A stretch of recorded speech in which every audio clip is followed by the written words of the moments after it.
और आपकी प्यारी बीवी और हम सब की प्यारी माँ अम्मा आयशा के कानों में जुमला पड़ा। अम्मा आयशा अल्लाह के नबी से बहुत मोहब्बत करती थी, अपने नबी को बहुत चाहती थी। एक तो नबी थे और दूसरे उनके शौहर भी थे, और बीवी की तो जिम्मेदारी है कि शौहर की इज्जत करे, शौहर का सम्मान करे। जो बीवी सारी दुनिया की नेकी का काम करे, रोजा नमाज करे और कुरान की तिलावत करे, अगर अपने पति का, अपने शौहर का सम्मान न करे, उसकी इज्जत न करे, उसकी खिदमत न करे, वो बीवी अच्छी बीवी नहीं हो सकती, वो जन्नत में नहीं जा सकती। मेरी माँ बहनों, जन्नत में नहीं जा सकती।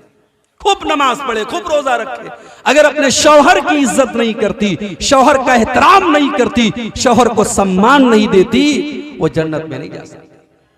इसीलिए अल्लाह के नबी फरमाते इज़ा सल्लतिल मरअतु खम्सहा व सामत शहरहा व अतात ज़ौजहा व अहसनत फरजहा।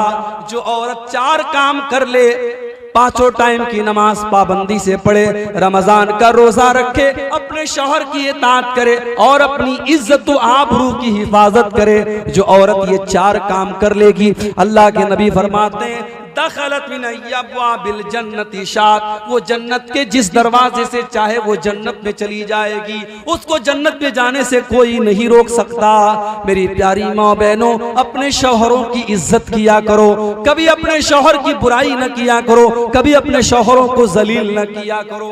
अम्मा आयशा के कानों में जुमले पड़ गए, मेरे नबी को, मेरे शौहर को, मेरे सरताज को इन्होंने बद्दुआ दी है, इन यहूदियों ने गाली दी है। अम्मा आयशा फौरन जोश में आती हैं, बड़े गुस्से में आती हैं और कहती हैं वालैकुमुस्सलामु वल्लानतु, ऐ यहूदियों, अल्लाह की लानत हो तुम्हारे ऊपर, तुम मर जाओ, तुम खत्म हो जाओ, तुम नष्ट हो जाओ, तुम मेरे नबी के लिए बद्दुआ कर रहे हो। ऐ यहूदियों, तुम बर्बाद हो जाओ, तुम खत्म हो जाओ। अल्लाह के प्यारे नबी अपनी प्यारी बीवी को इतने गुस्से में देखते हैं, आप कहते हैं महलन या आयशा, ऐ आयशा इतने गुस्से में ना आओ, ऐ आयशा नरमी से काम लो।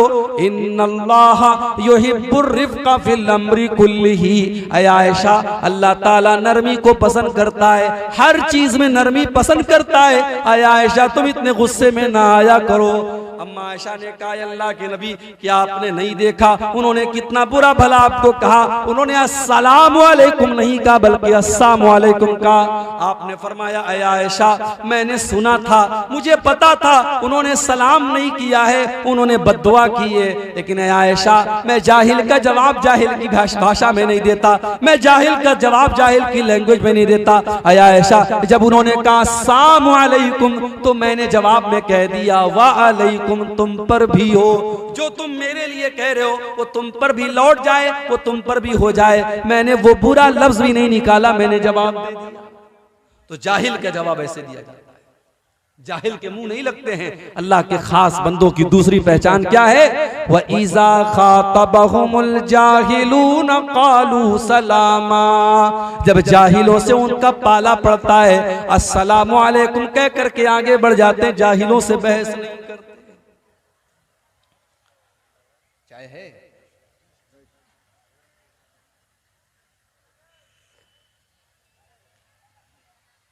जाहिल किसको कहते हैं पता है?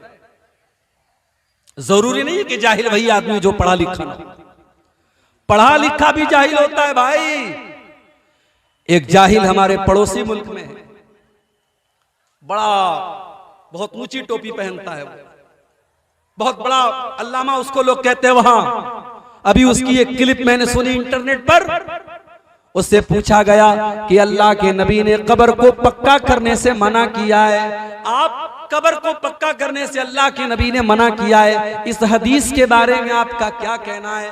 बिल्कुल क्लियर हदीस है अल्लाह के नबी की, नहा युजस्सल कब्र, अल्लाह के नबी ने कब्र को पक्का करने से मना किया है। अब वो अल्लामा साहब क्या जवाब देते हैं? कहते देखो कब्र किसको बोलते हैं? कब्र तो उस गड्ढे को बोलते हैं जिसमें मुर्दे को दफनाया जाता है, और कब्र के ऊपर का जो हिस्सा होता है उसको कब्र नहीं बोलते, उसको तावीज बोलते हैं। कहा कि नीचे का हिस्सा कच्चा होना चाहिए, नीचे का हिस्सा मिट्टी का होना चाहिए, ऊपर पक्का कर दो, पत्थर लगा दो, मार्बल लगा दो, टाइल्स लगा दो, कोई हर्ज नहीं है, नीचे कच्चा होना चाहिए। और इस तरीके से उन्होंने अपनी पब्लिक को बेवकूफ बना दिया और पब्लिक ने नारा लगा दिया। मेरे भाइयों, ये पढ़े लिखे जाहिल हैं, जब ऐसे जाहिलों से आपका पाला पड़े तो आप सलाम कह करके आगे बढ़े। तो ये दो चीजें हो, पहली चीज अल्लाह के खास बंदे जमीन पर नरम चाल चलते हैं, और दूसरी चीज क्या है, जब जाहिलों से उनका पाला पड़ता है तो सलाम कह करके आगे बढ़ जाते हैं। बुझते पारेन, समझ में आ रही ना बात मेरी? चलिए आगे बढ़ते। तीसरी चीज, वल्लज़ीना यबीतूना लिरब्बिहिम सुज्जदन व क़ियामा, और अल्लाह के खास बंदों की तीसरी पहचान ये है, जब वो रात होती है, जब दुनिया अपने बिस्तर पर आराम करती रहती है, वो अल्लाह के बंदे अपने आराम को छोड़ करके, अपने बिस्तर को छोड़ करके अल्लाह की बारगाह में तहज्जुद की नमाज पढ़ते हैं, वो क़ियामुल लैल करते हैं, वो रात रात भर सजदा करते हैं, वो रात रात भर क़ियाम करते हैं। कहां गए वो नौजवान? वो नौजवान कहां गए जिनके बारे में कुरान कहता है, ततजाफा जुनूबुहुम अनिल मज़ाजि'i यदऊना रब्बहुम खौफन व तमआ। उनके पहलू, उनकी पीठ उनके बिस्तर से अलग होती है, वो रात में उठ करके अल्लाह को याद किया करते हैं, वो तहज्जुद पढ़ा करते हैं। आज का नौजवान तो रात को 2-2 बजे तक अपनी गर्लफ्रेंड से बातें करता है, रात को 3-3 बजे तक मोबाइल पर गंदे वीडियोस देखता है, और अपना पाकी के आलम में बिस्तर पे रात में सोता है। वो तो फजर भी नहीं पढ़ता है, वो तो 5 टाइम की नमाज भी नहीं पढ़ता है, वो तहज्जुद कहां से पढ़ेगा? मेरे भाई, आज इस कौम को क्या हो गया, इस कौम के नौजवानों को क्या हो गया? इस कौम का नौजवान आज रात रात भर अय्याशी कर रहा है, रात रात भर गलत बातें कर रहा है, रात रात भर नजरों का ज़िना कर रहा है। मेरे प्यारे साथियों, अल्लाह के खास बंदे वो हैं जो रात रात भर सजदा करते हैं, क़ियाम करते हैं, जो रात रात भर तहज्जुद की नमाज पढ़ते हैं। और जानते हो, जब नमाज की बात आती है, जब इबादत की बात आती है, तो हमारे नौजवान का जवाब क्या होता है? अरे शेख, अभी तो जवान है, अभी तो मौज मस्ती करने के दिन है। जाओ जरा कब्रिस्तान में जो जनाजे उठते हैं, जा करके देखो, क्या सारे जनाजे 60-70 साल वालों के? नहीं, 20 साल वालों का जनाजा भी आपको मिलेगा, 15 साल के बच्चों का जनाजा भी आपको मिलेगा, 2-2 साल के बच्चों का जनाजा भी आपको मिलेगा। मेरे भाइयों, मौत का फरिश्ता आपसे अपॉइंटमेंट लेकर के तो आपके पास नहीं आएगा, आपसे पूछ करके तो आपके पास नहीं आएगा। न जाने कब कौन सी बीमारी आएगी और आपको कब्र तक लेकर के चली जाएगी। इसलिए मेरे नौजवान साथियों, अपनी जवानी का मिस यूज न करना, अपनी जवानी का गलत इस्तेमाल न करना। कयामत के दिन अल्लाह ताला उस बंदे को अपने अर्श का साया देगा, वशाबुन नशा फी इबादतिल्लाह, वो नौजवान जिसकी जवानी अल्लाह की इबादत में गुजरी हो, जिसने रातों में तहज्जुद पढ़ी हो, जिसने रातों में क़ियामुल लैल किया हो, जब दुनिया बिस्तरों पर सो रही हो वो रातों में उठ करके तहज्जुद पढ़ता हो, उस अल्लाह के नेक बंदे को कयामत के दिन कोई गर्मी नहीं लगेगी। आज हमारे पास पैसा होता है, हम सबसे पहले अपने घर में एसी लगवाते हैं, कूलर लगवाते हैं, पंखा लगवाते हैं। मेरे भाई, उस कब्र के अंदर हमें कौन एसी ला करके देगा, जिस कब्र में हमारे माँ बाप, हमारे बीवी बच्चे सब छोड़ करके हमको चले जाएंगे। कयामत के दिन जब सूरज 1 मील की यानी 1.5 किलोमीटर की दूरी पर होगा, कयामत के दिन कौन सी एसी हमको मिलेगी, कौन सा कूलर मिलेगा? मेरे भाइयों, हमने जवानी में जो अल्लाह की इबादत की होगी, वही इबादत हमें एसी का काम करेगी। वशाबुन नशा फी इबादतिल्लाह, वो नौजवान जिसकी जवानी अल्लाह की इबादत में गुजरी हो, वही नौजवान कयामत के दिन अल्लाह के अर्श का साया पाएगा। उसको गर्मी नहीं लगेगी, उसको लू नहीं लगेगी, उसको पसीना नहीं लगेगा। अल्लाह के नबी के एक सहाबी थे, अब्दुल्ला बिन उमर। ये किसके बेटे थे? हजरत उमर के बेटे थे। हजरत उमर कौन थे? अल्लाह के रसूल के ससुर थे। ससुर समझते नहीं समझते आप? ससुर जरूर समझते होंगे। सारी खुदाई एक तरफ, जोरू का भाई एक तरफ, बोलते ना, ससुर और साले को कौन नहीं समझेगा। तो हजरत उमर ससुर थे, उनकी बेटी हजरत हफ्सा अल्लाह के प्यारे नबी की बीवी थी, तो बीवी के बाप को ससुर बोलते हैं। उनके बेटे हैं अब्दुल्ला बिन उमर। तो गोया अब्दुल्ला बिन उमर अल्लाह के प्यारे नबी के साले थे। अच्छा, साले को बंगला में क्या बोलते भाई? साला ही बोलते हैं। अच्छा, साले को साला ही बोलते हैं। छोड़ो, हाँ साला साला करेंगे तो ऐसा लगेगा गाली दे रहे हैं मौलवी साहब। अच्छा, साले को उर्दू में क्या बोलते हैं पता है आपको? चलो बता देता हूं, आपकी नॉलेज में इजाफा कर देता हूं। साले को बड़ा बेहतरीन लफ्ज़ है उर्दू में, इसको कहीं याद कर लो और आप अपने साले को यही कह के बुलाया करो, बिरादरे निस्बती। क्या बोलते हैं? बिरादरे निस्बती। अपने साले को अब साले साहब मत बोलना, आप कहना बिरादरे निस्बती साहब कैसे हैं आप, तो खुश हो जाएगा, मेरा मकाम बहुत ऊंचा कर रहे हैं। तो अल्लाह के नबी के साले हैं अब्दुल्ला इब्न उमर रजी अल्लाह ताला। अब्दुल्ला बिन उमर ने एक मर्तबा ख्वाब देखा, सपना देखा। सपने में देखा कि दो लोग मेरे पास आए और मुझको लेकर के कुएं के पास गए, और जब कुएं में मैंने झांक के देखा तो कुएं के अंदर आग जल रही थी। मैं देख करके डर गया। उन्होंने कहा तुम इसके अंदर नहीं जाओगे, और इतना कह करके मुझे वापस लेके आए, और फिर मेरी नींद खुल गई। मेरे पूरे चेहरे पर पसीना आ गया। मैं डर गया, कहीं ऐसा तो नहीं कि मैं जहन्नम में जाने वाला हूं, कहीं ऐसा तो नहीं मेरे साथ कुछ बुरा होने वाला है। लेकिन उनकी हिम्मत नहीं पड़ रही थी कि अपने इस सपने के बारे में वो अल्लाह के नबी को कैसे बताएं। तो कभी कभी ऐसा होता है जब आदमी कोई बात किसी को नहीं बता पाता है तो अपनी बहन को बताता है, अपनी बड़ी बहन को बताता है, अपनी दीदी को बताता है। हजरत अब्दुल्ला बिन उमर ने अपनी बहन हजरत हफ्सा से कहा कि मैंने ऐसा ऐसा ख्वाब देखा है, तुम एक काम करो, इस ख्वाब का मतलब अल्लाह के नबी से पूछ करके मुझको बता दो। भाई बहन का रिश्ता भी बड़ा प्यारा रिश्ता होता है। जिनकी बहनें जिंदा हैं अल्लाह सलामत रखे, अपनी बहनों की कदर करो और बहनें भाइयों की कदर करें। जिनके घरों में सिर्फ बहनें हैं और भाई नहीं हैं, उनसे पूछो भाई क्या चीज होती है, और जिन भाइयों को बहन नसीब नहीं होती उससे पूछो बहन क्या चीज होती है। हजरत हफ्सा रजी अल्लाह तआला अन्हा ने अल्लाह के नबी के पास आकर के कहा, अरे अल्लाह के नबी, मेरे भाई ने ऐसा ऐसा ख्वाब देखा है, ऐसा ऐसा सपना देखा है, इसका क्या मतलब हो सकता है?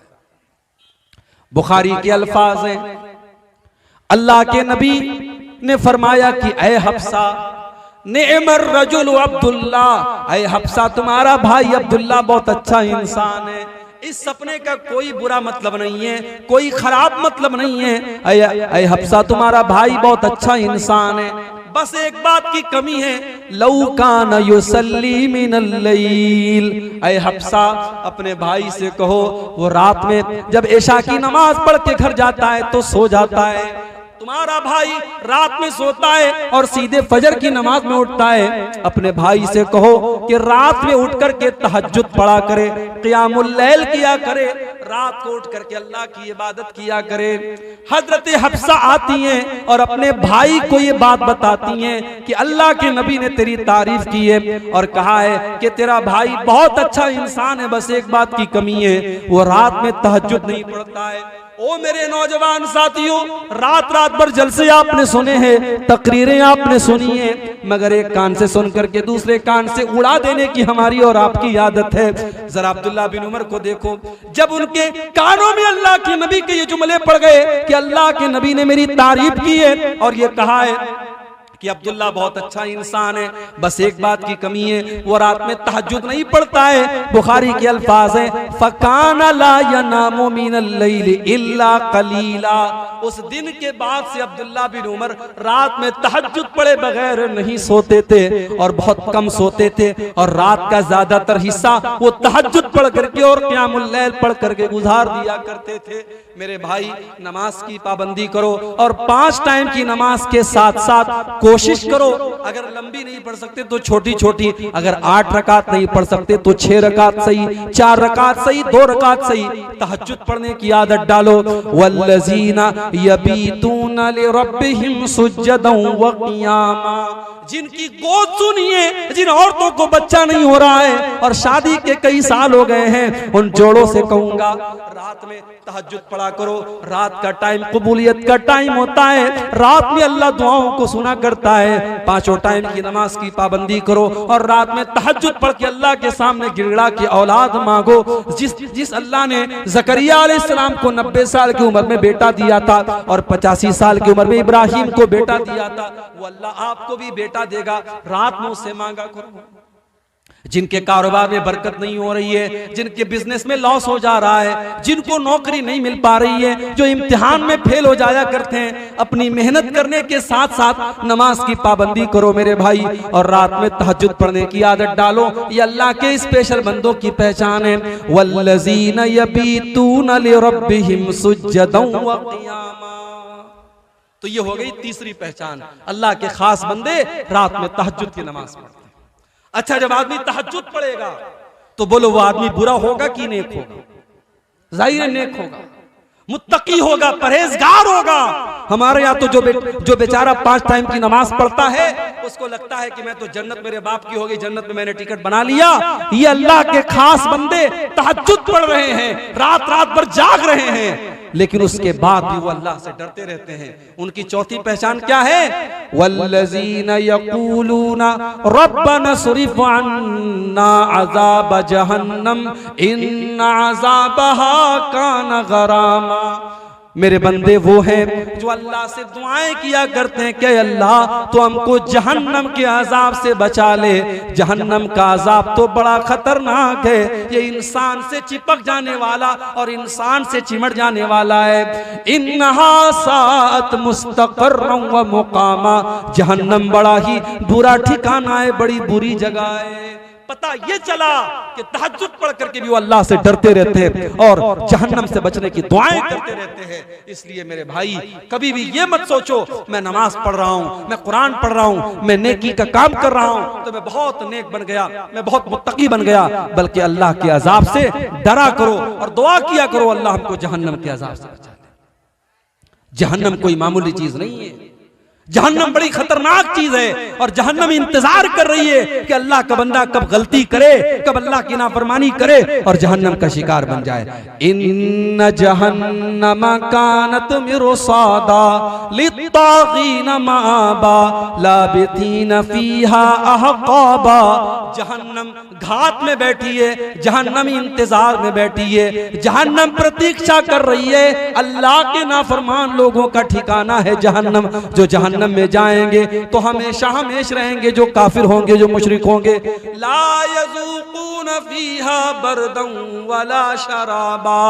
जहन्नम के अंदर ठंडा पानी न मिलेगा, जहन्नम के अंदर गरम हवा और आग होगी और उनको कोई ठंडक नसीब न होगी, उनको कोई खाना न मिलेगा, कोई पानी न मिलेगा, खौलता हुआ पानी और पीपो मवाद उनको मिलेगा। तो रहमान के खास बंदे जहन्नम से अल्लाह की पनाह मांगते।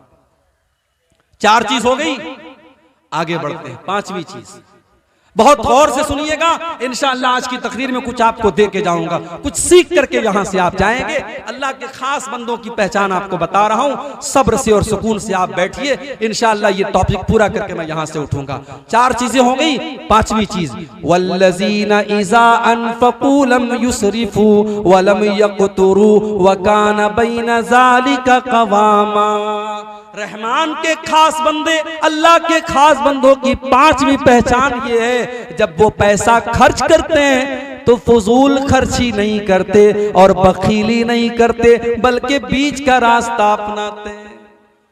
मेरे व्हाट्सएप पर किसी ने बड़ा अच्छा एक पोस्ट भेजा था, लिखा था मुसलमानों की अमीरी देखना हो, मुसलमानों की दौलत देखना हो, इनकी शादियां देख लो, इनकी पार्टीज देख लो, इनकी सगाई की पार्टी देख लो, इनकी मंगनी की पार्टी देख लो, और मुसलमानों की गरीबी देखना है, इनकी मस्जिद के इमाम की तनख्वाह देख लो, इनके मदरसे के टीचर की तनख्वाह देख लो, इनके मुअज्जिन की तनख्वाह देख लो। मुअज्जिन को तनख्वाह कितनी 2000, इमाम को तनख्वाह कितनी 4000, टीचर को तनख्वाह कितनी 5000। अरे 5000 का तो तू महीने में गुटखा खा जाता है, 5000 की तू पान खा जाता है, 5000 की तू बीड़ी और सिगरेट पी जाता है, और तू उस मौलवी को 5000 दे के कहता है कि तू अपने बाल बच्चों का पेट पाल ले। शर्म नहीं आती? शर्म करो। जो कौम अपने आलिमों को इज्जत नहीं करती वो कौम कभी कामयाब नहीं हो सकती। तो ये कौम गरीब नहीं है, ये कौम गरीब होती तो दौलत पर बेतहाशा पैसा न खर्च करते। बनारस में एक आदमी की शादी, अपने लड़के की शादी की उसने, तो लड़की वालों से डिमांड की, हम बहुत बड़े लोग हैं, हम बारात लेके आएंगे, हमारे लिए बनारस का सबसे कीमती लॉन बुक होना चाहिए। मुझे मेरे बनारस के भाइयों ने बताया कि उस लड़की का बाप भी चूंकि बहुत पैसे वाला था, उसने अपने बारातियों के लिए जो लॉन बुक किया, एक दिन के सिर्फ लॉन की कीमत, अभी खाने की बात छोड़ दो, खाना कितना महंगा रहा होगा, सिर्फ लॉन की कीमत, लॉन के अंदर जो डेकोरेशन था, जो कुर्सियां थी, जो टेंट लगा था, उस लॉन की कीमत 8 लाख रुपए थी। 8 लाख रुपए का लॉन बुक करके मुसलमान शादी कर रहा है, और उसके बाद कहता है साहब हम बड़े गरीब लोग हैं, हम बड़े गरीब हैं। तेरी शादियों से तो नहीं लगता तू गरीब है, तेरी लड़कियों के ज़ेवरात से नहीं लगता तू गरीब है, तेरी फजूल खर्चियों से नहीं लगता तू गरीब है। हाँ, मस्जिद में देने की बात आएगी, मदरसे में देने की बात आएगी तो तेरे जेब से 10 का नोट निकलेगा, तेरे जेब से 20 का नोट निकलेगा। मेरे भाइयों, माल आपका नहीं है, माल आपका नहीं है, माल अल्लाह का है। आपको इस्तेमाल करने के लिए मिला है, आपको यूज करने के लिए मिला है, आपको हिसाब देना पड़ेगा। माल कहां से कमाया और कहां खर्च किया, दोनों का हिसाब देना पड़ेगा। अल्लाह के नबी सल्लल्लाहु अलैहि वसल्लम फरमाते हैं, ला तज़ूलु क़दमा इब्ने आदम मिन इंदि रब्बिही यौमल क़ियामा। इंसान क़यामत के दिन अपनी जगह से हिल नहीं पाएगा जब तक वो 4 सवालों का जवाब न दे दे। जब तक 4 सवालों का जवाब न दे दे, कोई हिल नहीं सकता क़यामत के दिन। पहला सवाल, अन उम्रिही फीमा अफ़ना, तूने अपनी जिंदगी को कहाँ गुजारा। दूसरा सवाल, व अन शबाबिही फीमा अबला, तूने अपनी जवानी को कहां गुजारा। और तीसरा सवाल, व अन मालिही मिन ऐन इक्तसबहु व फीमा अनफकहु, तूने माल कहां से कमाया और कहां पे खर्च किया। आमदनी का हिसाब भी देना है और खर्च का भी हिसाब देना है, कहां से कमाया और कहां खर्च किया। इसलिए फजूल खर्ची मत करो मेरे भाई, जितनी बड़ी चादर हो उतना पैर फैलाओ, फजूल खर्ची भी मत करो और कंजूसी भी मत करो। कुछ ऐसे लोगों को भी मैं जानता हूं, बहुत पैसा है मगर कपड़ा जब भी पहनेंगे बिल्कुल फटीचर वाला कपड़ा पहनेंगे, बिल्कुल खराब कपड़ा पहनेंगे। वो दिखाना नहीं चाहते कि हम पैसे वाले हैं। अगर अल्लाह ने आपको दौलत दी है, अच्छा खाओ, अच्छा पहनो मेरे भाइयों, और अपने परिवार को भी अच्छा खिलाओ, अच्छा पहनाओ। अल्लाह के नबी फरमाते हैं, जो दीनार तुम अल्लाह के रास्ते में खर्च करते हो, जिस दीनार के जरिए तुम किसी गरीब की मदद करते हो, और जो दीनार तुम अपने बाल बच्चों पर खर्च करते हो, उसमें सबसे ज्यादा सवाब तुमको उस पर मिलेगा जो तुम अपने परिवार के ऊपर, अपने बाल बच्चों के ऊपर खर्च करते हो। परिवार के ऊपर भी खर्च करो। और अपनी माँ बहनों से कहना चाहूंगा, शौहर अगर कंजूस है और आपकी जरूरतों को पूरा नहीं कर रहा है, आपकी जरूरत की चीजें नहीं ला रहा है, तो शौहर के पॉकेट में से बगैर बताए पैसा ले सकते हैं। शौहर का पैसा आप ले सकती हैं उसको बगैर बताए, ये चोरी नहीं है। अगर शौहर कंजूस और बखील है तो बीवी उसकी इजाजत के बगैर उसका पैसा ले सकती है। तो रहमान के खास बंदों की ये 5वीं पहचान है, जब वो खर्च करते हैं तो फजूल खर्ची भी नहीं करते और बखीली भी नहीं करते, बीच का रास्ता अपनाते हैं। जब आप फजूल खर्ची करेंगे तो कुरान क्या कहता है, वला तुबज़िर तबज़ीरा इन्नल मुबज़्ज़िरीना कानू इख़वानश-शयातीन। फजूल खर्ची न करो, हराम जगह पर पैसा मत खर्च करो। ये पैसा अल्लाह की अमानत है, सही जगह पर, मस्जिदों में, मदरसों में, अपने बाल बच्चों के ऊपर, अपनी तालीम के ऊपर पैसा खर्च करो। हराम जगह पर पैसा खर्च करोगे तो शैतान के भाई बन जाओ। 5 चीजें हो गई, अब आगे बढ़ते हैं। नंबर 6, नंबर 7, नंबर 8, 3 चीजें अल्लाह ताला ने एक आयत में जिक्र कर दी। रहमान के बंदों की 3 पहचान और बताई, वल्लज़ीना ला यदऊना मअल्लाहि इलाहन आखर वला यक़्तुलूना नफ्सल्लती हर्रमल्लाहु इल्ला बिलहक़्क़ि वला यज़नून। रहमान के बंदे अल्लाह के साथ किसी और को नहीं पुकारते। जब भी मुसीबत आती है एक अल्लाह को पुकारते हैं, उनका मुश्किल कुशा अल्लाह, उनका गरीब नवाज अल्लाह, उनका गौसे आजम अल्लाह, उनका दस्तगीर अल्लाह। वो जब भी माथा झुकाते हैं अल्लाह के आगे झुकाते हैं, वो जब भी हाथ फैलाते हैं अल्लाह के आगे फैलाते हैं। औलाद मांगना हो तो अल्लाह से मांगते हैं, बिगड़ी बनाने वाला अल्लाह को जानते हैं। वल्लज़ीना ला यदऊना मअल्लाहि इलाहन आखर, वो अल्लाह के साथ किसी को नहीं पुकारते। यही शिर्क है मेरे भाई। अगर अल्लाह के साथ किसी और को हमने पुकारा, यही शिर्क है। और शिर्क अल्लाह ताला के यहाँ माफ होने वाला गुनाह नहीं है। इन्न शिर्का लजुल्मुन अज़ीम, शिर्क दुनिया का सबसे बड़ा गुनाह है। और अल्लाह फरमाता है इन्नल्लाह ला यग़फिरु अन युशरक बिही व यग़फिरु मा दून ज़ालिका लिमन यशा। अल्लाह ताला शिर्क को माफ नहीं करेगा, उसके सिवा कोई और गुनाह करोगे अल्लाह माफ कर देगा।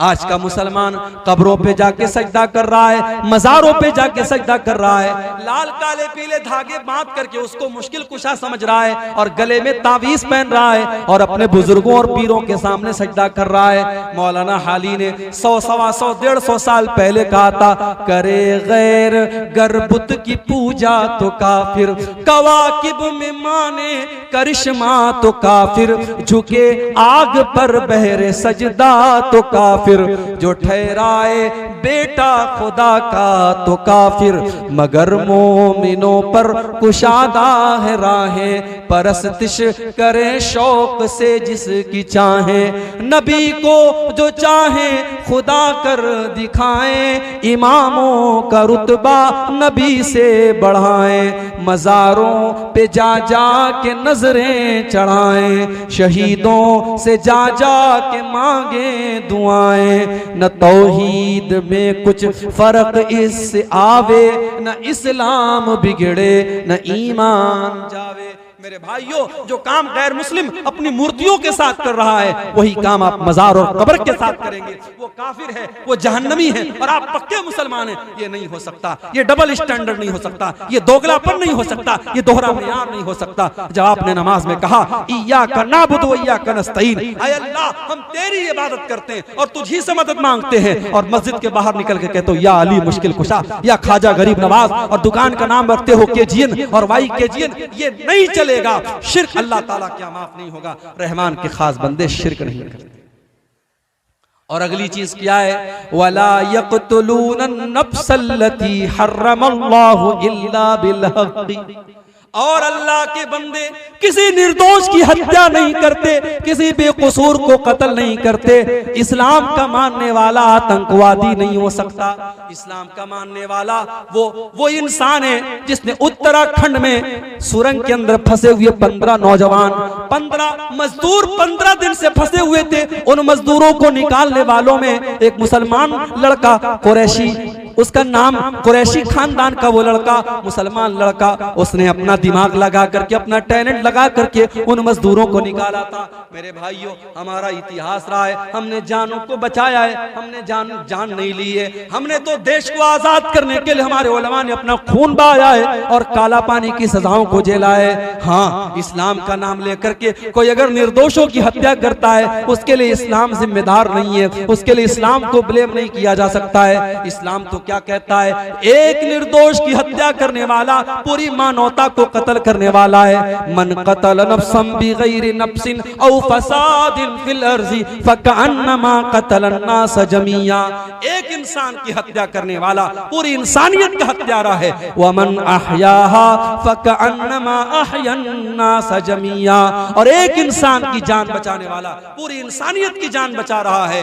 मुसलमान जान बचाता है, मुसलमान जान लेता नहीं है। और ये उत्तराखंड के उस नौजवान ने पूरी दुनिया को यह मैसेज दिया है। लॉकडाउन में मुसलमानों ने सफर से आने वाले मुसाफिरों को और मजदूरों को खाना खिलाया और पानी पिलाया, और सरकार ने और हुकूमत के लोगों ने और फिरका परस्तों ने उन्हीं लोगों को बदनाम किया और मीडिया वालों ने उन्हीं लोगों को बदनाम किया। नहीं मेरे भाई, मुसलमान इस देश में हमेशा जब भी कोई संकट आया, कोई मुसीबत आई, मुसलमान हमेशा साथ देने वाला और मुसीबतों में लोगों की मदद करने वाला रहा है। हमारा इतिहास इस बात का साक्षी रहा है, हमारी तारीख इस बात की गवाह रही है। वल्लज़ीना ला यक़्तुलून नफ्सल्लती हर्रमल्लाहु इल्ला बिलहक़, अल्लाह के खास बंदे किसी को कत्ल नहीं करते, किसी की जान नहीं लेते, किसी बेकसूर की हत्या नहीं करते। वला यज़नून, और वो ज़िना नहीं करते, वो बदकारी नहीं करते,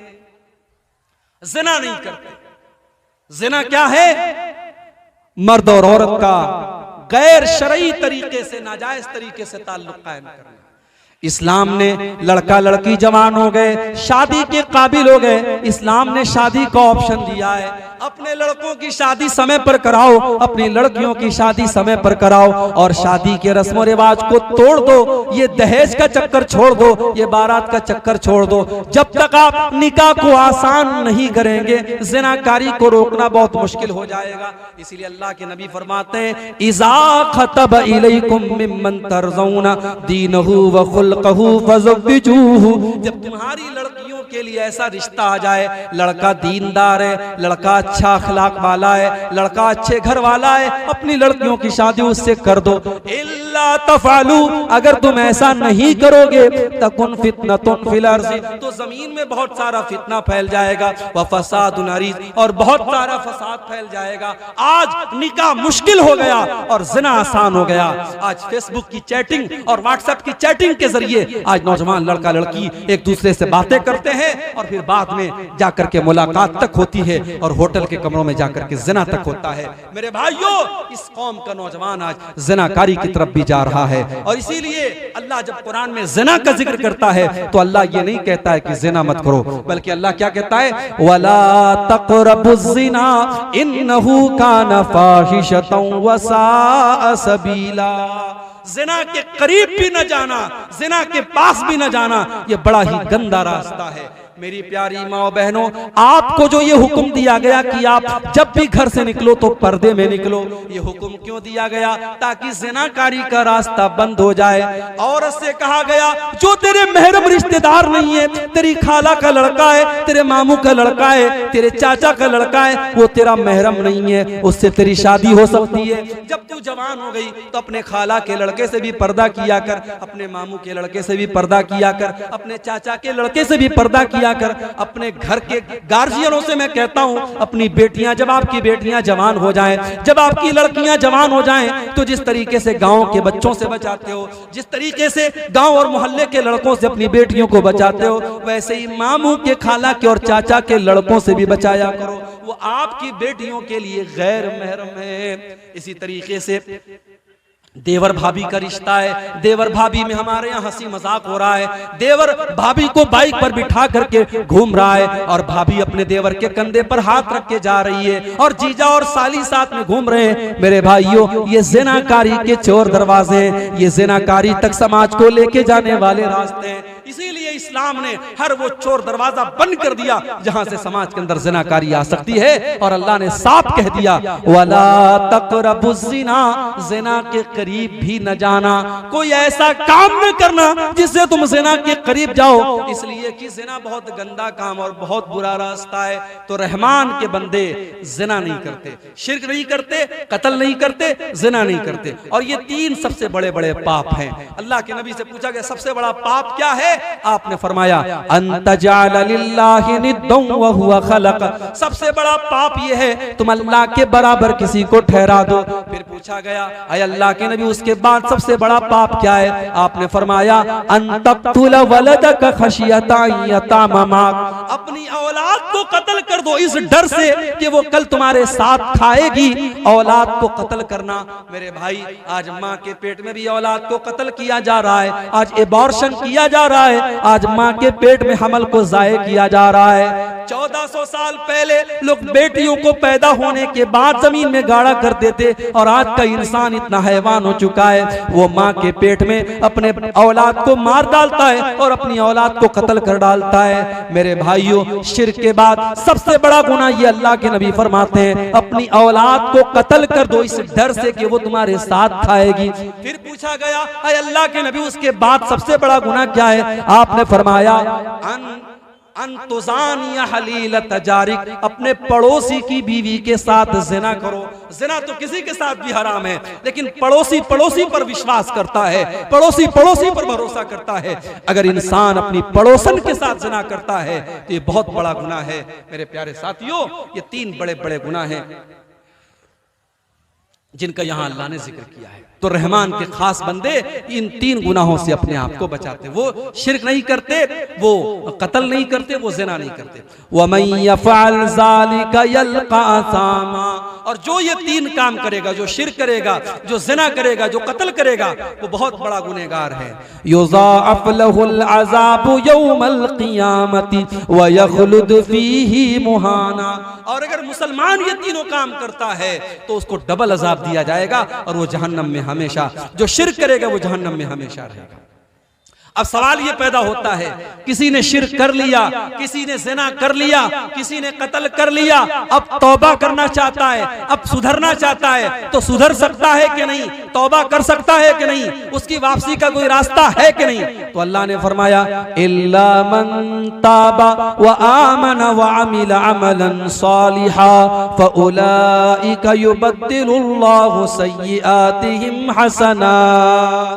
हाँ, जो तौबा कर ले, जो ईमान ले आए और जो नेक अमल करने लगे, पहले ज़िना करता था, पहले कत्ल करता था, पहले शिर्क करता था, अब ईमान ले आया, अब सुधर गया, अब अच्छा अमल कर रहा है, तो अल्लाह कह रहा है ऐसे लोगों के हम गुनाहों को नेकियों में बदल देंगे, उनके गलत कामों को हम नेकियों में बदल देंगे।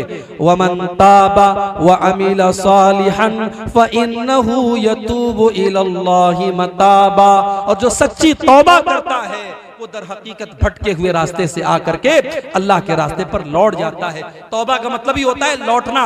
जब गलत काम कर रहा था, गलत रास्ते पे जा रहा था, अब तौबा कर लिया, अब सही रास्ते पर लौट गया। पहले एनएच पे चल रहा था, हाईवे पे जा रहा था, अब दाएं बाएं जाने लगा, अब जब तौबा कर लिया दोबारा एनएच पे आ गया, दोबारा हाईवे पे आ गया। तो तौबा करने वाला अल्लाह के रास्ते पे लौट आता है, इसीलिए तौबा को तौबा कहा गया। तौबा का मतलब होता है पलट जाना। गाड़ी को आप घुमा लेते, यू टर्न कर लेते ना, उसको तौबा कहा जाता है। तो तौबा करने वाला यू टर्न ले लेता है, वो अल्लाह के रास्ते पर वापस चला। उसके बाद फरमाया अब 2-4 चीजें और हैं, जो लोग खड़े हैं बैठ जाएं, इत्मीनान से सुन के चले जाएं, बस 5-10 मिनट की बात और है। 2-4 चीजें और सुन लीजिए, फिर बात हम खत्म करेंगे। वल्लज़ीना ला यशहदून अज़्ज़ूर। और रहमान के खास बंदे वो हैं जो किसी गलत काम में शामिल नहीं होते। 31 दिसंबर की रात आ रही है, सिल्लीगुड़ी के बड़े बड़े होटलों में डांस करने वाली डांसरें आएंगी, दार्जिलिंग के बड़े बड़े होटल बुक हो जाएंगे, रात रात भर शराब और शबाब के दौर चलेंगे, कटिहार के बड़े बड़े 5 स्टार होटल बुक हो जाएंगे और रात रात भर नाच गाना चलेगा। और मुसलमान नौजवान महंगे महंगे टिकट दे करके उन होटलों में जाके नाच गाने में शामिल होता है। नहीं मेरे भाइयों, वल्लज़ीना ला यशहदून अज़्ज़ूर। किसी हराम काम में, किसी गलत काम में, किसी नाजायज काम में अल्लाह के खास बंदे शामिल नहीं होते। वो झूठी गवाही भी नहीं देते और झूठे काम में शामिल भी नहीं होते। वल्लज़ीना ला यशहदून अज़्ज़ूर। जहाँ हराम काम हो रहा हो, जहाँ अल्लाह की नाफरमानी हो रही हो, वहां पता चल जाए तो उठ के चले जाओ। अभी एक मौलवी साहब का बड़ा अच्छा वीडियो मैंने देखा, बिहार के दरभंगा का वीडियो। मौलवी साहब निकाह पढ़ाने गए, देखा वहां बैंड बाजा बज रहा है, बारात आई है, बैंड बाजा बज रहा है। मौलवी साहब ने सबके सामने कहा कि जिस निकाह के प्रोग्राम में नाच गाना हो रहा हो, बैंड बाजा बज रहा हो, उसमें मैं निकाह नहीं पढ़ाऊंगा। और मौलवी साहब चले गए और सारी कौम हक्का बक्का रह गई। अगर सारे मौलवी इत्तेफाक कर लें कि हम ऐसे लोगों का निकाह नहीं पढ़ाएंगे, ये कौम घुटनों के बल गिरेगी और इन हराम कामों को छोड़ देगी। मेरे भाइयों, उलमा अगर इत्तिहाद कर लें तो बहुत सारे मसाइल हल हो सकते हैं। अल्लाह ने फरमाया वल्लज़ीना ला यशहदून अज़्ज़ूर। अल्लाह के खास बंदे किसी ऐसी जगह नहीं जाते हैं जहाँ हराम काम हो रहा हो, जहाँ नाजायज काम हो रहा हो, जहाँ अल्लाह को नाराज करने वाला काम हो रहा हो। व इज़ा मर्रू बिल्लग़्वी मर्रू किरामा। और जब किसी ऐसी चीज के पास से उनका गुजर होता है जो हराम है, जो नाजायज है, जो लग़्व चीज है, तो वहां से वो शराफत से गुजर जाते हैं। आप सड़क पे जा रहे हैं और किसी हीरोइन का पोस्टर लगा हुआ है, उसने आधे अधूरे कपड़े पहने हुए हैं, अब आप अपनी नजर को बचा के चले जाइए, आपके चाहने से वो पोस्टर तो हटेगा नहीं। आज तो इन हीरोइनों की यही औकात है, वो मर्दों की चड्डी और बनियाइन का प्रचार कर रही हैं, मर्दों के अंडरवियर का प्रचार ये नंगी होकर के ये औरतें कर कर रही हैं और दुनिया कहती है साहब ये हीरोइन है, ये एक्ट्रेस है, ये सेलिब्रिटी है। ऐसे सेलिब्रिटीज के ऊपर मैं थूकता हूं जिसकी औकात ये है वो मर्दों की चड्डी और बनियाइन का प्रचार करने के लिए नंगी हो रही है। ये उन हीरोइनों की इज्जत है। मेरे प्यारे साथियों, जब आप सड़क से गुजरे, जब आप स्टेशन से गुजरे, जब आप रास्ते से गुजरे और ऐसा कोई पोस्टर आपके सामने से गुजर जाए, वो ईजा मर्रू बिल्लग़्व मर्रू किरामा, तो शराफत से गुजर जाइए। फेसबुक आप चला रहे हैं, अच्छी अच्छी बातें फेसबुक पर आ रही हैं, अब नीचे रील्स आ गई। अब रील्स में नाच गाना भी आ रहा है, बेहुदा चीजें भी आ रही हैं, गंदी चीजें भी आ रही हैं और आप टुकुर टुकुर टुकुर टुकुर देख रहे हैं। देखो मत भाई, आगे बढ़ो, उसको स्किप करो। वइज़ा मर्रू बिल्लग़्व मर्रू किरामा। ये फेसबुक की दुनिया, ये सोशल मीडिया की दुनिया, ये अच्छी चीजें भी और गंदी चीजें भी, अब ये आप पर डिपेंड करता है कि आप अच्छी चीजों में अपना टाइम लगाते हैं या गंदी चीजों में अपना टाइम बर्बाद करते हैं। वइज़ा मर्रू बिल्लग़्व मर्रू किरामा। अल्लाह के खास बंदे उन लग़्व चीजों के पास से, उन नाजायज चीजों के पास से शराफत से गुजर जाते हैं। जानते हो, जब हम मोबाइल चलाते हैं ना तो तीन चीजें हमारी काम करती हैं। एक तो उंगली से हम टच करते हैं, उंगली काम करती है, और एक आंख से देखते हैं, आंख काम करती है, और एक कान में ईयरफोन घुसेड़ लेते हैं। ईयरफोन या उसको क्या बोलते हैं, एयरपॉड और हेडफोन, क्या क्या होता है वो हम कान में लगाते हैं। तो कान काम करता है, आंख काम करती है और उंगली काम करती है, और यही तीनों चीजें क़यामत के दिन गवाही देंगी। अल्लाह फरमाता है हत्ता इज़ा मा जाऊहा शहीद अलैहिम समउहुम व अबसारुहुम व जुलूदुहुम बिमा कानू यअमलून। क़यामत के दिन तेरी आंख तेरे खिलाफ गवाही देगी, तेरे कान तेरे खिलाफ गवाही देंगे और तेरे बदन की चमड़ी तेरे खिलाफ गवाही देगी। व क़ालू लिजुलूदिहिम लिमा शहिदतुम अलैना क़ालू अन्तक़नल्लाहुल्लज़ी अन्तक़ कुल्ल शै। और इंसान कहेगा अपनी चमड़ी से तू कैसे बोल रही है, और इंसान की चमड़ी कहेगी कि आज अल्लाह ने हमको बोलना सिखाया है और हम तेरे पोल खोलेंगे, हम तेरे करतूत खोलेंगे। तू उंगली से क्या क्या टच करता था, क्या क्या खोलता था, तू मोबाइल की स्क्रीन पर क्या क्या देखता था, तू कानों से क्या क्या सुनता था। कान गवाही देगा, आंखें गवाही देगी और हमारी स्किन गवाही देगी। इसलिए मेरे भाई, मोबाइल का इस्तेमाल बहुत एहतियात के साथ करो। अल्लाह के खास बंदे जब किसी लग़्व चीज के पास से गुजरते हैं तो शराफत से गुजर जाते हैं। वल्लज़ीना इज़ा ज़ुक्किरू बिआयाति रब्बिहिम लम यख़िर्रू अलैहा सुम्मन व उम्याना। और अल्लाह के खास बंदे वो हैं जब कुरान उनके सामने पढ़ा जाता है वो अंधे और बहरे बन करके गिर नहीं जाते। वो कुरान पर गौर करते हैं, वो कुरान को गौर से सुनते हैं और कुरान पर अमल करते हैं। एक हम कुरान सुनते हैं, तरावी की नमाज में कुरान पढ़ा जा रहा है और हम अंधे और बहरे बन करके कुरान को सुनते हैं। नहीं नहीं मेरे भाई, कुरान को समझने की कोशिश करो, कुरान पर गौर किया करो। आज हमारे दिलों पर ताले पड़ गए, आज हमारे दिल लॉक हो चुके हैं, और दिल का पासवर्ड क्या है और दिल के लॉक को खोलने की चाबी क्या है। कुरान कहता है अफला यतदब्बरूनल कुरान अम अला कुलूबिन अक़फ़ालुहा। कुरान पर गौर किया करो, कुरान पर गौर करोगे, कुरान पर विचार करोगे, कुरान को समझने की कोशिश करोगे तो तुम्हारे दिल के ताले खुल जाएंगे। आज हमारे दिल लॉक हो गए, तकरीरें हो रही हैं, जलसे हो रहे हैं, जुमा के खुतबे हो रहे हैं, दिल का ताला नहीं खुल रहा है। क्यों? क्योंकि दिल का लॉक तो कुरान में है, दिल का पासवर्ड तो कुरान में है। कुरान को पढ़ोगे, कुरान को समझोगे तो दिल का लॉक खुल जाएगा। इसीलिए अल्लाह ने फरमाया कि मेरे खास बंदे वो हैं जब कुरान पढ़ा जाता है तो अंधे और बहरे बन करके गिर नहीं जाते हैं बल्कि कुरान पर गौर करते हैं। और आखिरी चीज, वल्लज़ीना यक़ूलूना रब्बना हब लना मिन अज़वाजिना व ज़ुर्रिय्यातिना क़ुर्रता अयुन वजअलना लिलमुत्तक़ीना इमामा। और अल्लाह के खास बंदों की आखिरी पहचान ये है, वो अल्लाह से दुआएं किया करते हैं, ऐ हमारे परवरदिगार, ऐ हमारे रब, तू हमारे बीवी बच्चों को हमारी आंखों की ठंडक बना दे। बीवी अच्छा कपड़ा पहनती है, शौहर खुश हो जाता है, बच्चे अच्छा कपड़ा पहनते, शौहर खुश हो जाता है। मगर वो यहाँ मुराद नहीं है। आपकी बीवी आपकी आंखों की ठंडक कब बनेगी? जब फजर की अजान हो जाए और आप सो रहे हैं और बीवी आपको बड़े प्यार से उठाती है और कहती है उठ जाओ, फजर की जमात होने वाली है, नमाज न छोड़ो। आप सिगरेट पीते हैं, आपकी बीवी आपसे कहती है सिगरेट छोड़ दीजिए वरना मैं आपसे मोहब्बत करना छोड़ दूंगी। आप अपनी बीवी के लिए सिगरेट छोड़ देते हैं, अपनी बीवी के लिए आप नमाज की पाबंदी करने लगते हैं। जो बीवी आपको अल्लाह के साथ आपका रिश्ता मजबूत कर दे, जो बीवी आपके गलत कामों से आपको रोकने लगे, वो बीवी आपकी आंखों की ठंडक बन जाती है। जो औलाद अच्छे कामों पर चलती हो, जो औलाद नेक अमल करती हो, वो माँ बाप की आंखों की ठंडक बन जाती है। जब आप फजर की नमाज पढ़ने के लिए आते हैं और मस्जिद की पहली सफ में आप अपने जवान बेटे को देखते हैं, आपका कलेजा सुकून से भर जाता है और आपकी आंखें चमकने लगती हैं। और वहां पर आपको ये दुआ याद आती है, वल्लज़ीना यक़ूलूना रब्बना हब लना मिन अज़वाजिना व ज़ुर्रियातिना क़ुर्रता आयुन। ऐ हमारे परवरदिगार, हमारे बीवी बच्चों को हमारी आंखों की ठंडक बना दे, वजअलना लिलमुत्तक़ीना इमामा, और अल्लाह हमें मुत्तकियों का इमाम बना दे। ऐ अल्लाह इतना मुत्तकी बना दे, इतना परहेजगार बना दे कि गांव वाले मिसाल दें कि मुत्तकी तो ऐसे होते हैं, परहेजगार तो ऐसे होते हैं। ऐ अल्लाह हमको इतना नेक बना दे कि हम लोगों के लिए आइडियल बन जाए, लोगों के लिए नमूना बन जाए, लोगों के लिए आदर्श बन जाए। चलो एक बार रिपीट कर दे।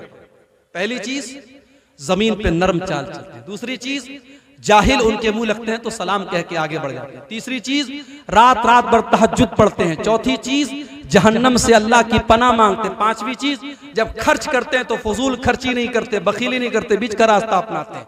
छठी चीज शिर्क नहीं करते। सातवीं चीज किसी निर्दोष की हत्या नहीं करते। आठवीं चीज जिना नहीं करते। नवीं चीज तौबा करते हैं। 10वीं चीज किसी हराम काम में शामिल नहीं होते। 11वीं चीज जब किसी गलत चीज के पास से गुजरते हैं तो शराफत से गुजर जाते हैं, उसमें इन्वॉल्व नहीं होते। और उसके बाद 12वीं चीज वो जब कुरान पढ़ा जाता है तो अंधे और बहरे बन करके नहीं गिरते हैं। और 13वीं चीज वो दुआ किया करते कि अल्लाह हमारे बीवी बच्चों को हमारी आंखों की ठंडक बना दे और हमें मुत्तकियों का इमाम बना दे। ये 13 चीज अगर हमारे अंदर पैदा हो गई, अल्लाह तबारक व तआला फरमाता है उलाइका युजज़ौनल फिरदौस उलाइका युजज़ौनल गुरफत बिमा सबरू व युलक़ौना फीहा तहियतन व सलामा। इनको जन्नत में कमरा मिलेगा, इनको जन्नत में रूम मिलेगा। अरे दुनिया के बड़े बड़े 5 स्टार होटलों में 10-10 हजार का 50-50 हजार का एक दिन का रूम मिलता है। अल्लाह जन्नत में आपको रूम देगा। मैं कहता हूं दुनिया के बड़े बड़े 5 स्टार नहीं 7 स्टार होटल भी कुर्बान है जन्नत के उस रूम के ऊपर। अल्लाह उन जन्नतियों को रूम देगा और फरिश्ते उनको सलाम करेंगे, फरिश्ते उनको सलाम करेंगे। खालिदीन फीहा हसनत मुस्तक़र्रन व मुक़ामा। और जब वो जन्नत में जाएंगे, दुनिया में आप होटल में जाते हैं, 3 दिन के लिए होटल बुक हुआ, चौथा दिन आया होटल का मुलाजिम आया, चलिए साहब रूम खाली कीजिए, 3 दिन पूरा हो गया। मगर जन्नत में आपको रूम नहीं खाली करना है, जन्नत का रूम परमानेंट आपका हो जाएगा, जन्नतियों को हमेशा जन्नत मिलेगी। मेरे भाइयों ये 13 चीजें अपने अंदर पैदा कर लो, ये 13 चीजें अपने अंदर पैदा कर लो। ये 13 चीजें अगर पैदा हो गई तो इंशाअल्लाह अल्लाह हमें जन्नत में दाखिल करेगा और जन्नत में हमेशा रहेंगे। खालिदीन फीहा हसनत मुस्तक़र्रन व मुक़ामा। हमेशा हमेशा वो जन्नत में रहेंगे और जन्नत से बेहतरीन क्या ठिकाना है। मेरे भाइयों अपने आप को और अपने बीवी बच्चों को इन 13 चीजों की आदत डलवा दो। ये 13 चीजें अपने अंदर पैदा कर लो। अपने मिजाज में नरमी ले आओ, तकब्बुर से अपने आप को बचाओ, जाहिलों से मुंह लगने वाली आदत छोड़ दो। इसी तरीके से तहज्जुद की आदत डालो, जहन्नम से अल्लाह की पनाह मांगा करो, फजूल खर्ची न किया करो, जिना से, शिर्क से और किसी निर्दोष की हत्या करने से हमेशा अपने आप को बचाओ। कोई गुनाह हो जाए सच्ची तौबा कर लो, किसी हराम काम में कभी शामिल न हो और कोई हराम चीज के पास से गुजरो तो शराफत से गुजर जाओ। कुरान पर गौर किया करो और इसी तरीके से अपने बीवी बच्चों के लिए दुआ किया करो। ये चंद चीजें हैं अगर अपने अंदर हम पैदा कर लें तो अल्लाह का वादा है अल्लाह ऐसे लोगों को जन्नत अता फरमाएगा। हम अल्लाह से दुआ करते हैं रब्बुल आलमीन इन 13 चीजों पर हम सबको अमल करने की तौफीक अता फरमा। अय अल्लाह अपने उस स्पेशल बंदों में, अपने उन खास बंदों में अय अल्लाह हम गुनहगार बंदों को भी तू शामिल फरमा दे।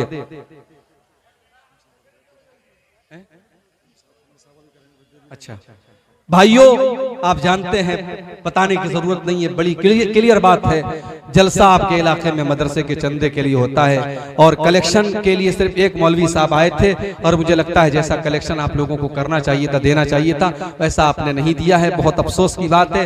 महीनों की मेहनतों के बाद ये प्रोग्राम होता है और बड़ी मेहनत करके जलसे का इनेकाद होता है। मैं आपसे गुजारिश करता हूँ, जाते जाते आप इस मदरसे को अपना कीमती ताउन 100 रुपये, 500 रुपये, 1000 रुपये, जो भी आपकी ताकत है आप दे करके जाएं। ये इंशाअल्लाह आपके हक में सदक़े जारिया का काम करेगा और ये मदरसा, और जब तक मदरसे के बच्चे पढ़ते रहेंगे इंशाअल्लाह आपके हक में खैर का जरिया और खैर का बाइस बनेगा। आइए और इस कार्य खैर में हिस्सा लेते हुए जाइए। अल्लाह ताला हम सब की नेकियों को कबूल फरमाए और इस इदारे को दिन दूनी रात चौगुनी तरक्की अता फरमाए। माँ के दिल का सुकून होती है, अपने वालिद का मान होती है। ये जो हंसती है फूल खिलते हैं, ये जो हंसती है फूल खिलते हैं। खुशबुओं की दुकान होती है।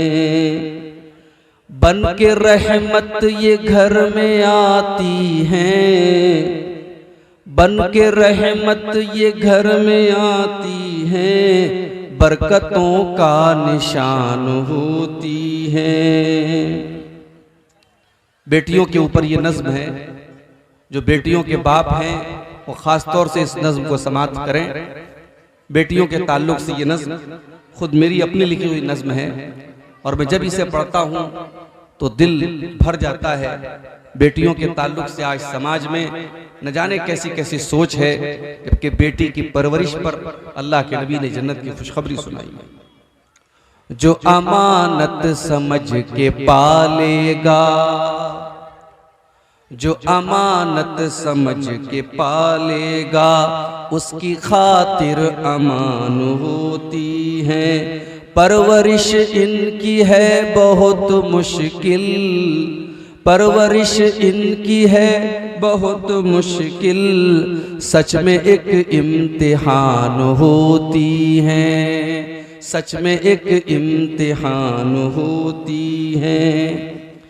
इनकी तालीम एक फरीज़ा है, इनकी तालीम एक फरीज़ा है। खुद में एक खानदान होती है। घोलती है ये रस हलावत का, जब ये शीरीं जुबान होती है।